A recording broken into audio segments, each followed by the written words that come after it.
In this video, I'm going to show you 8 different ways of using resist techniques and different materials that you can use to do these techniques. I'm hoping that you haven't heard of some of these techniques, and if you have, I can bring something new to you that you may not know. First up is masking fluid, and I particularly like this masking fluid. It's the Pebeo Drawing Gum, and it is a latex base, so if you're allergic to latex you can't use this, so just be aware of that.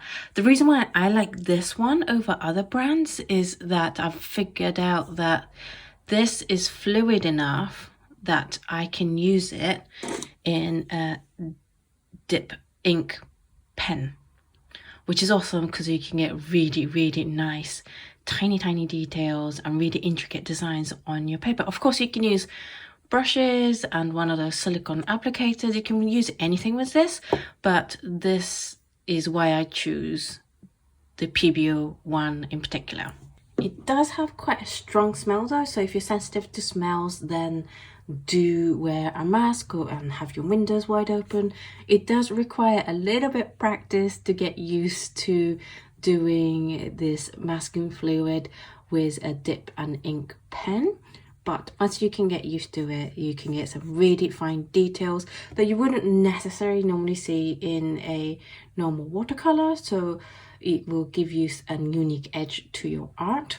This particular brand, what it will do is it comes out a pale blue kind of color, and then as it dries it will darken and it will stop being milky. So whereas this big drop over here is still quite milky, so you know it's dry once it's transparent like it is over here, whereas this one it's still got a little bit of drying to do. The other advantage to using masking fluid on a dip and ink pen is that you can actually just let this dry and then peel it off rather than having to clean it immediately. You can just forget about it and it will be fine. Once the masking fluid is dry, you can just come in and go over it, and you can already see the resist happening. And I really like to get really dark with the paint so that the contrast is bigger. That's all you have to do. Now all we have to do is let this dry properly, and then we can come in and peel this. When it comes time to remove your masking fluid of any brand, there is obviously this thing called the liquid cement remover or masking fluid remover. There's a few different names for these, but it's just a hard piece of rubber and it just allows you to rub the masking tape off like you would with an eraser. This I think is the best option because you can do large surfaces. It's available from a lot of art shops and it saves your finger because you can just do it with your finger if it's a small amount and it will come off, but it really makes your finger super sore fast. So I would recommend this to anybody that wants to get serious in using masking fluid, to get one of these rubber cement remover or masking fluid remover block. You only ever need one of these. Unlike an eraser, the eraser or the rubber itself doesn't diminish, so this is going to keep me going for the rest of my life. You can also, if you don't mind a little bit of grossness, collect all the little bits of masking fluid and roll it up into one ball, and then that will work really well as a remover as well.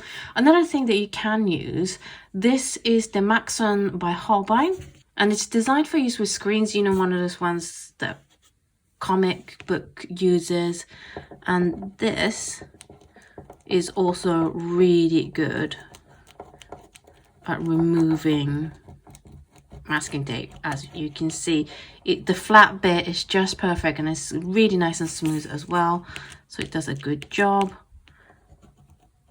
as you can see. And there are paintbrushes that have these kind of ends with a clear plastic. They do really well as well.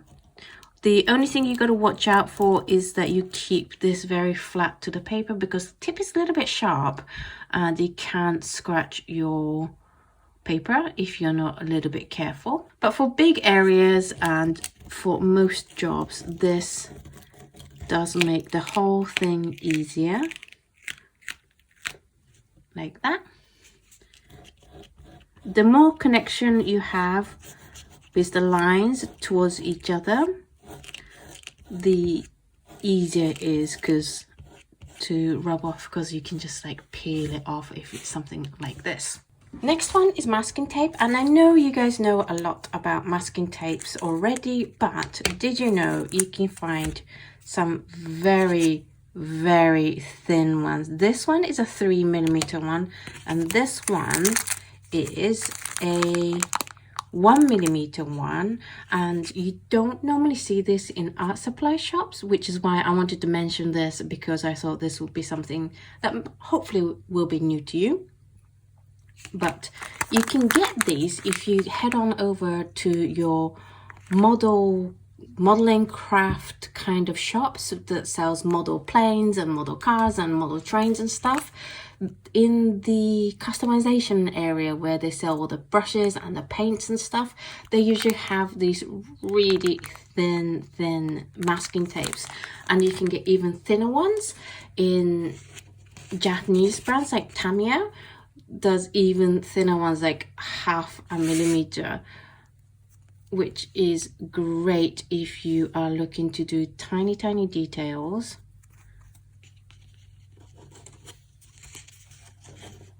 Like maybe you're doing lots of squares or lines that you just want to be able to put down quickly and have it even in thickness. But you can also use this for curves, just about like that. It's gentle curves, the 1mm one, but if you just curve it and press it down as you go like this, you can get some really nice curves happening. And I'm showing you also the 3mm one, this one that Ev got for me, and so I know you can definitely get it from Canada. Don't know if you can get it in the UK, but I find this super useful when I'm doing color charts, because this 3mm width is just right for keeping the colors safe on my brush in the color chart so that the colors don't meet. So I use this tape quite a lot in my studio work, where I do create a lot of color charts and stuff for you guys for the videos. And this one goes down pretty straight as well. The thinner one, it takes effort to create straight lines, whereas these ones are much easier to create those straight lines that you need for the color mixes. It's very good. See, just like that. Once we made sure that everything is all down properly, because that is the weakest thing about masking tape, is the gaps. The paint going all the way into little gaps that you've created. So I just tend to run my finger over any ridges that might be in existence. Make sure everything is tight, and then you can just come in and paint over it.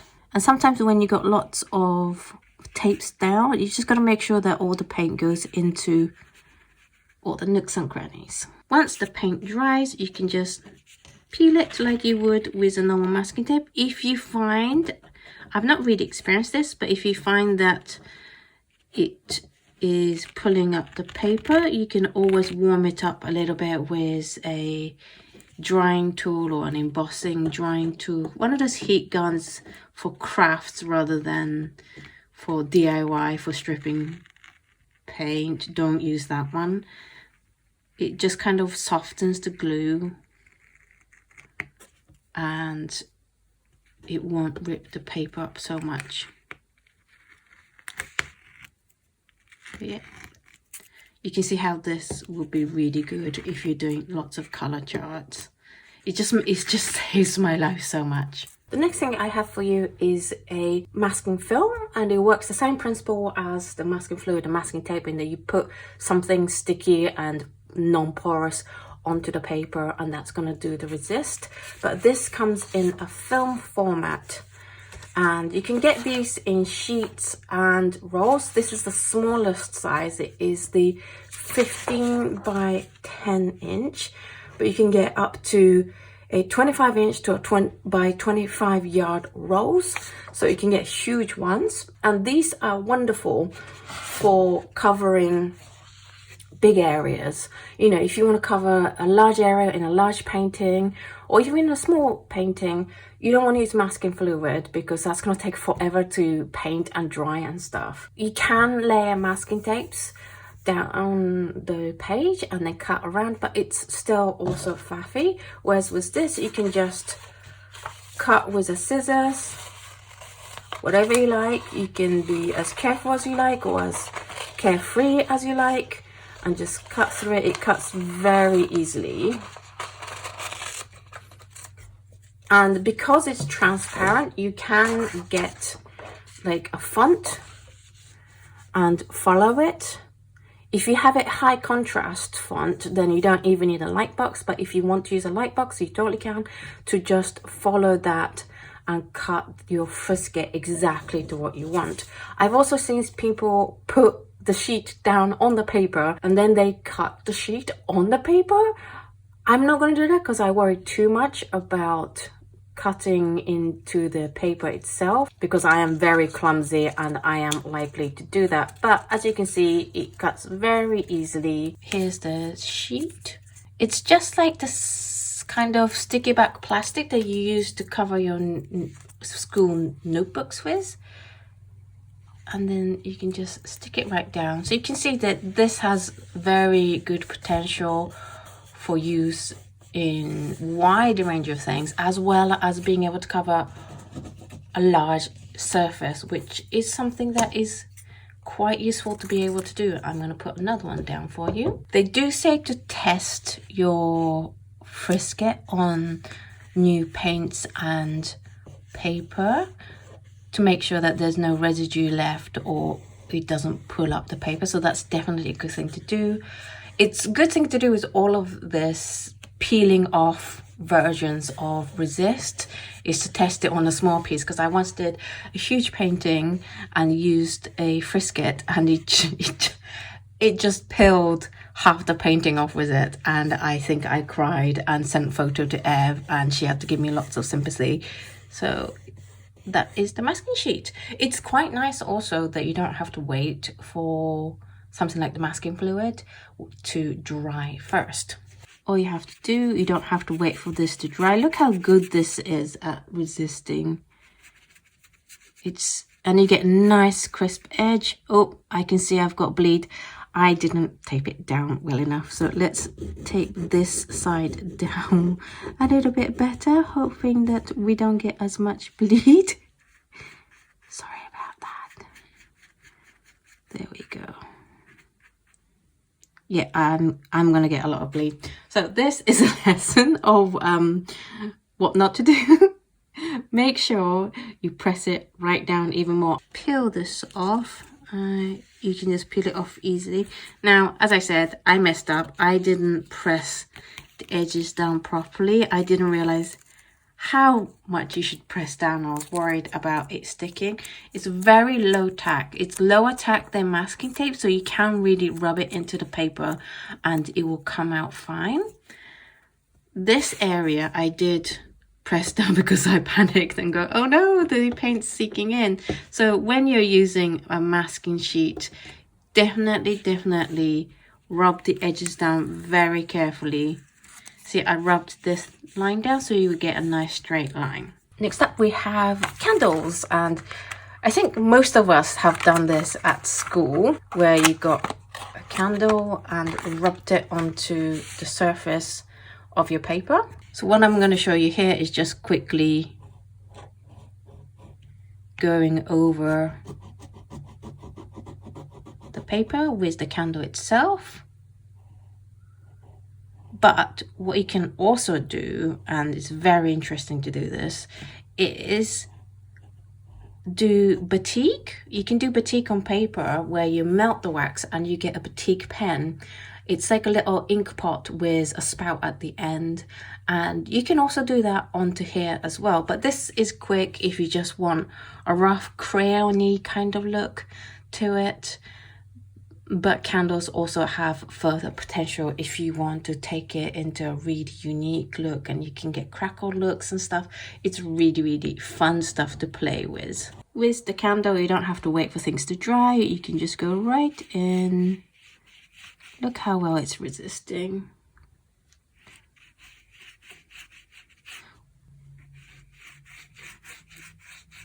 And obviously you can use colored candles as well as clear one that I'm using here. With the candle, that's all you have to do.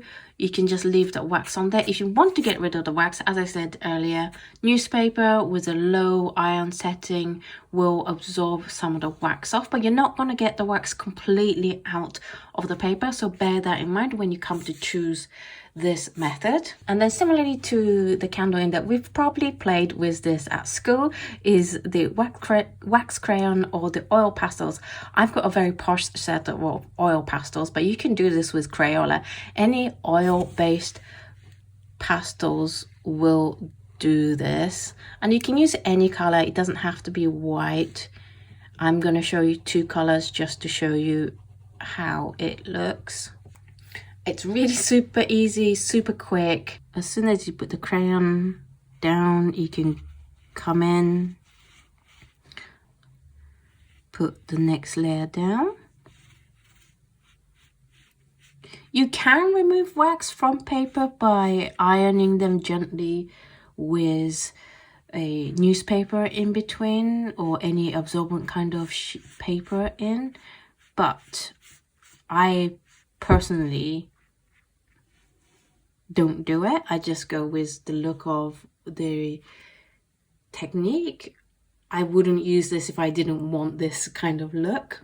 You know, there are other ways of making more crisp resist if I wanted that, whereas I really like this kind of rough textured kind of look. I'm really into textures, so I don't mind this.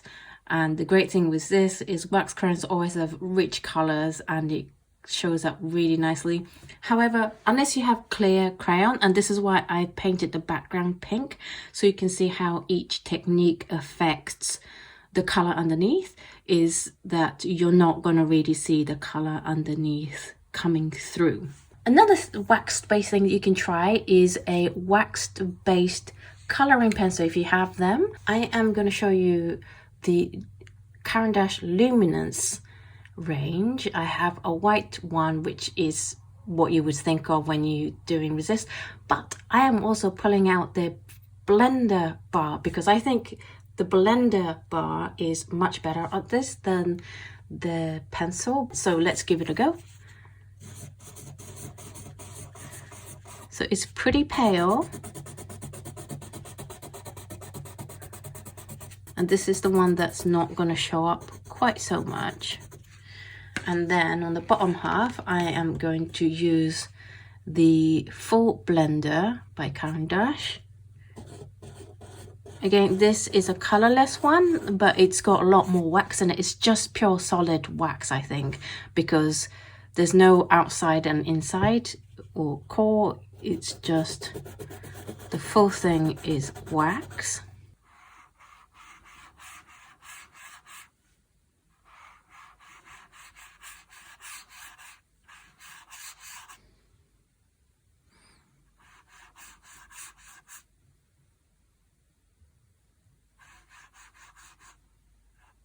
There you go, we just cover this. You might be panicking like there's nothing there, but you can go over it with an eraser to enhance the look, so we'll do that afterwards. Paint is now dry and you're probably going, Otto, that looks terrible, there's nothing there. But remember what I said, you can come back in with the eraser, and what this does is it removes the wax layer and the paint in one go, you're not going to get a clean cut coverage like with the other methods, but you can lift a lot of that out again if you know where it is. If you can't remember where you put your lines, you're going to be in trouble. But for most things, this is the blender part. See, as you can see, the eraser removes the wax a little bit, and what that does is it also removes the paint that was sitting on top of the wax. So you can do it that way. Let's do, this was the white waxy pencil. We used the Luminance. It's coming up quite nicely. So it's a faint resist, and you have to be aware of that before choosing this method, that you're not going to get crisp white resist. It just depends on what you're looking for. The reason why I've covered so many different methods, and some of them are like spot on perfect masking and others aren't. Sometimes you don't want a perfect masking technique, you just want a faint textural thing, and that's what this method will be great for. So that's what the waxed based color pencil and blender bar will look like as a resist. Next one is the embossing, then dry brushing, and I'm going to use this embossing tool. You can buy them in most good art supplies, and what this does is just presses down on the paper. I did mess this one up, it didn't come out well, but I did have a play around with it after filming that bit, and I've come up with a combination that works really well. One is that this is a much thicker paper. This paper is 300 GSM.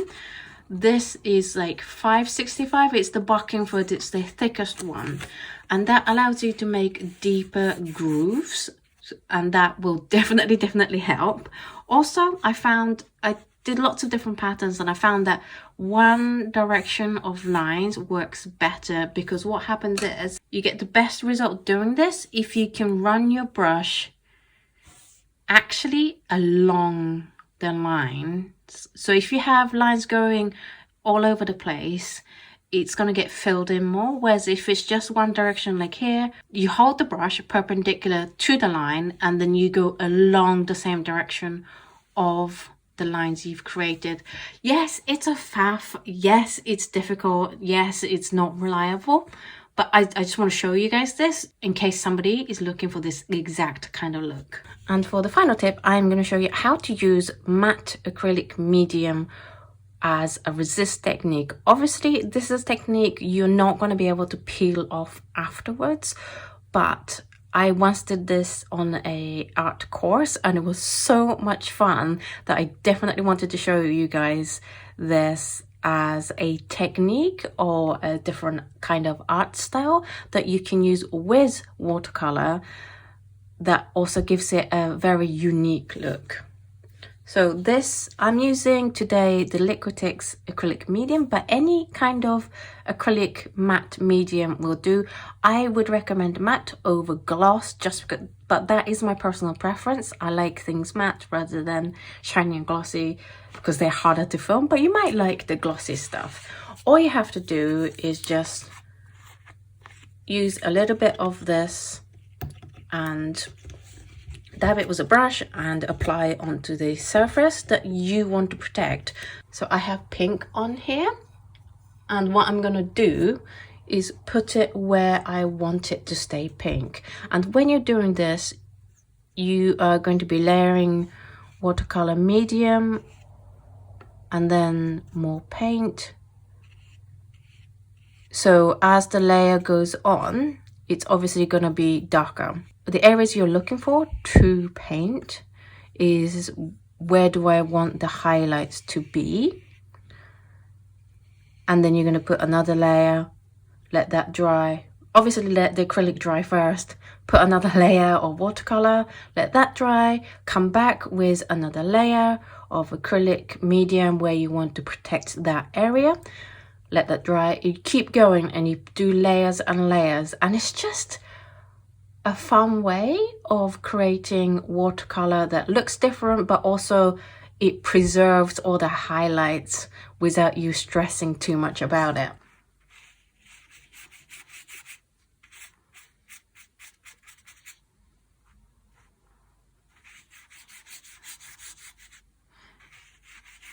Here we go. And then if you are bothered about the paints that are on top, you can always come in with a piece of tissue and dab them clean while the paint is still wet. Or you can use wet tissue, of course, and come in and clean it.